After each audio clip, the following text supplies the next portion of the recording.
আরে গর্ধব শুভেন্দু প্রথমে সৌজন্য শেখ, তারপরে রাজনীতি করতে আসবি। বিন্দুমাত্র সৌজন্য বোধ যদি থাকতো তাহলে কারোর জন্মদিনে তাকে অপমান করতিস না।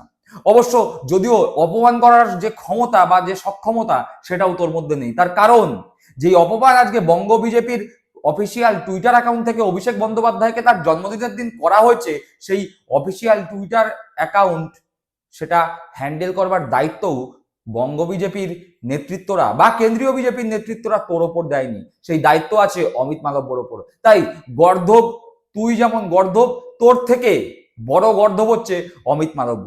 আজকে অভিষেক বন্দ্যোপাধ্যায়ের জন্মদিনে বঙ্গ বিজেপির অফিসিয়াল টুইটার অ্যাকাউন্ট থেকে অভিষেক বন্দ্যোপাধ্যায়ের নাম পর্যন্ত মুখে আনার সাহস হয়নি। ভাইপো 420 বলে কটাক্ষ করতে হয়েছে।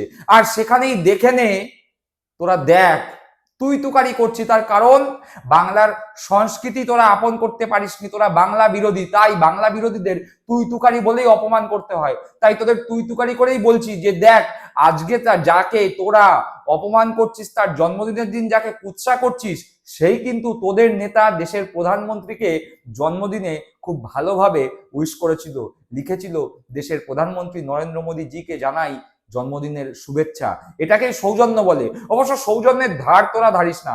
মমতা বন্দ্যোপাধ্যায় বারবার তোদের সঙ্গে সৌজন্যতা দেখিয়েছে, তোদের সঙ্গে ভদ্রতা করেছে, বারবার বলেছে বদলা নয় বদল চাই। কিন্তু তোরা বদলের রাজনীতিতে বিশ্বাস করিস না, তোরা বদলার রাজনীতিতে বিশ্বাস করিস। তো দায়িত্ব নিয়ে বলছি, এরপরে তোদের যত নেতা মন্ত্রীদের জন্মদিন হবে, তৃণমূল কংগ্রেস কর্মীরা ঠিক বদলাই নেমে যে ভাষায় আজকে তোরা অভিষেক বন্দ্যোপাধ্যায়ের জন্মদিনে অভিষেক বন্দ্যোপাধ্যায়কে শুভেচ্ছা জানানোর নাম করে কটাক্ষ করেছিস, তার থেকেও আরো বেশি কঠিন ভাষায় কঠোরভাবে তোদের নেতা মন্ত্রীদের জন্মদিনে তোদের ঠিক ধুইয়ে দেয়া হবে।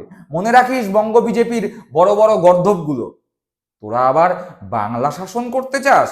আগে সৌজন্য শেখ, তারপরে শাসন শিখবি, বুঝলি? কান খুলে শুনে রাখ।